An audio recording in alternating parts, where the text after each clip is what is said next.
নতুন জায়গায় সিউড়ি বাসস্ট্যান্ডের কাজ থমকে গেল সিউড়িতে। বর্তমানে সিউড়ির ৮ নম্বর ওয়ার্ডে রয়েছে বাসস্ট্যান্ড, কিন্তু সেই বাসস্ট্যান্ড রাজ্য সরকারের প্রকল্পের আওতায় সরিয়ে নিয়ে যাওয়ার পরিকল্পনা গ্রহণ করা হয়েছে সিউড়ি ১ নম্বর ব্লকের অন্তর্গত তেলপাড়ায়। পরিকল্পনা মোতাবেক কাজও শুরু হয়ে যায়, কিন্তু কাজ মাঝপথে এখন বন্ধ। কাজ এইভাবে বন্ধ থাকার মূলে সামনে যা এসেছে তা হলো সিউড়ি ১ নম্বর ব্লকের ব্লক সভাপতি এবং সিউড়ি পৌরসভার পৌরপতির দ্বন্দ্ব। সিউড়ি ১ নম্বর ব্লকের ব্লক সভাপতি লালা প্রশান্ত প্রসাদ দাবি করেছেন, বন্ধ আলাদা জিনিস, একটা সমস্যার সৃষ্টি হয়েছিল। বন্ধ নয়, কাজ বন্ধ করার আমরা বিরোধী। কারণ আমরা চাই প্রশাসনের যে উন্নয়ন, বাসস্ট্যান্ড হোক, এবং সিউড়ি ওয়ানের মধ্যেই বাসস্ট্যান্ডটা আছে, আমাদের দায়িত্ব অনেক অনেক বেশি। একটা সমস্যার সৃষ্টি হয়েছিল, বুঝতে চাইছি না এটা মিউনিসিপ্যালিটি কী আছে বলুন তো। প্রথম নম্বর, মিউনিসিপ্যালিটির সঙ্গে তো কিছু নেই।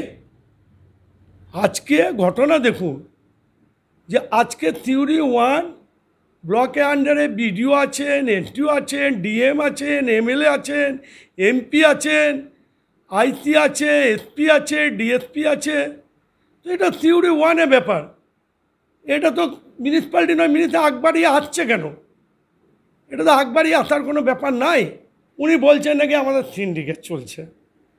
তো সিন্ডিকেট তো আমি বলছি আপনারা চালাইছেন পেছন থেকে, আপনারা চালাইছিলেন এই সিন্ডিকেট। ওই আপনারা তো একটা শ্রমিকের হয়ে কথা বলেননি, মানুষের হয়ে তো কথা বলেননি, ওই বলতে পারলেন না। তো আপনারা শুধু কন্ট্রাক্টর এজেন্সির হয়ে কথা বলছেন। তো গোটা সিউড়ি শহরের দিকে তাকিয়ে দেখুন, আমি ৪২ বছর রাজনীতিতে, সব তো বিক্রি হয়ে গেছে, লিজে চলে গেছে। কেউ করেছে সিউড়ি?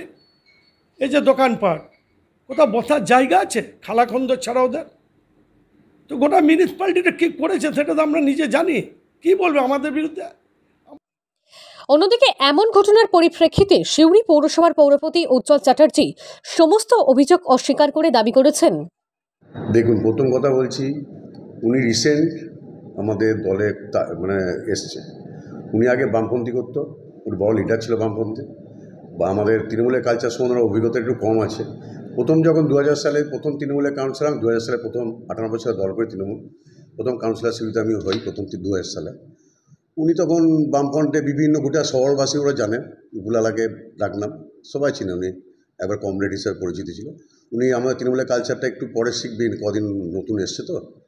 আর একটা যেটা কথা বলি, উনি যে একটা কথা শুনলাম, বলছে আমাদের ব্লক ওয়ানের ব্যাপার। বাস স্ট্যান্ডে ব্লক ওয়ান বলে কিছু আছে? সিউড়ি শহরের মানুষ এখানে জড়িত নয়।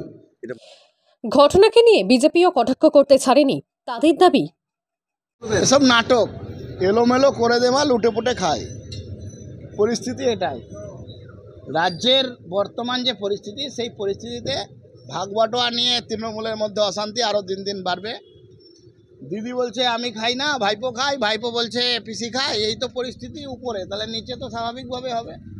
তৃণমূলের সিউড়ি ওয়ানের ব্লক সভাপতি, সে বলছে যে আমি যদি মুখ খুলি তাহলে কেঁচো খুঁড়তে কৌঁটে বেরিয়ে যাবে।